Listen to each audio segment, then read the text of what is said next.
What's up guys, how we doing? My name is Sam and I am the owner of Sota's Exotics. In this week's video, we are going to be doing an update on the bioactive Red Eye Crocodile Skink enclosure that I made about 3 weeks ago, as well as doing a health assessment on my crocodile skink as well. Stay tuned and we'll get into it.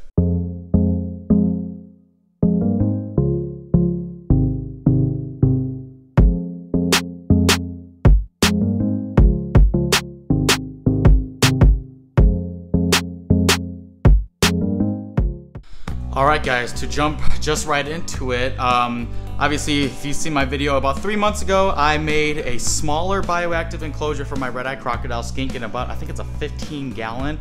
And I kind of just threw it all together and I figured I might as well do an update on it. So, in the original video that I posted, I did not know for sure what these two plants were over here. This right here is a pothos plant. I know it's kind of hard to see with the glare, so let me adjust that. Okay, so getting back into it. This is the pothos plant that I added. I found out that this is a vining peperonia plant. And then this is supposedly a lucky bamboo, but it doesn't look like a bamboo to me. I'm not quite 100% sure. But according to my plant identification app, this is a lucky bamboo. Now, if you notice, I still have a UVB zoom med lamp that I'm using to power all this. And while the plants are growing, they're surviving. They're not exactly thriving, and what I mean by thriving is they're not taking up the whole enclosure. However, they are growing very slowly, and they do appear to be pretty healthy. So even though I'm not using a type of good lighting that is meant for plants, it has actually held up quite well. Now, when doing the build, obviously I had to add isopods as well as springtails. Looking right here, I did add two different species of, or not two different species, but two different morphs of isopods. These are both the Porcellio-laevis isopods, and one of them is the dairy cow, which is clear to see, and one of them is the Porcellio-laevis orange. These guys are doing phenomenal, and they are providing good snacks for my little dragon here, and they are helping to keep everything nice and clean. Now, something that I've come to terms with. In the original video, I decided that I wanted to go smaller for him because Red Eye Crocodile Skinks, you will almost never see them. And they spend a lot of their time hiding, which is true, and I believe he's very happy in here, but now that I have all the foam in and I got this hardscape in here, I personally believe that I do need to make this a little bigger.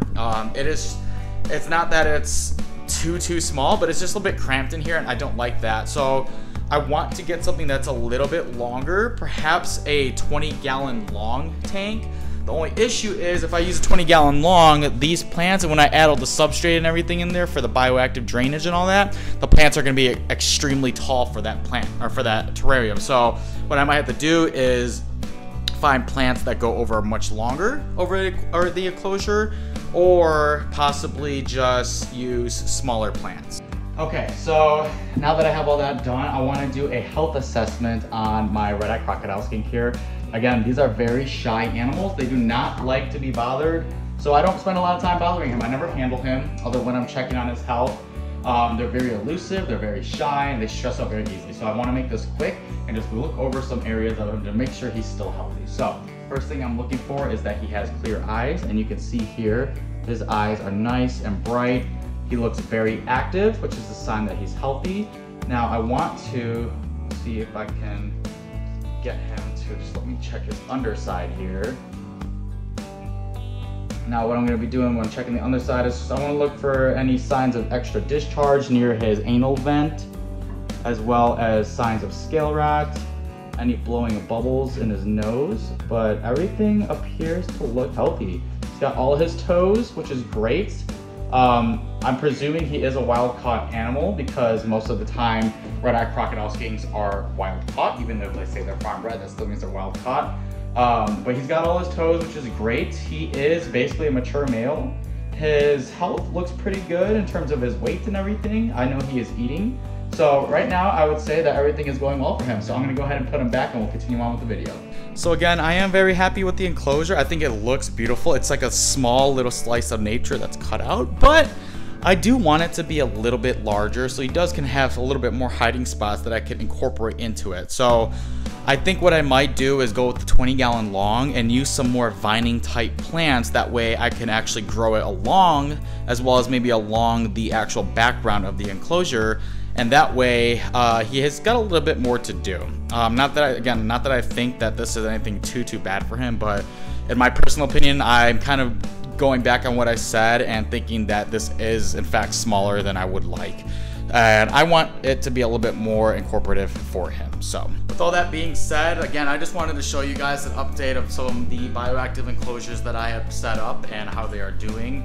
And I will probably post an updated video on what decision I end up making moving along with that route. I'm very busy right now with work, as well as just taking care of all my other animals, making sure they're healthy, they're feeding, and kind of just working on things around our house as of right now. So if I do this project, it will take a little bit more time than usual, but it is something I think I probably will do, and that way we can give the best possible living situation to my Red Eye Crocodile Skink here.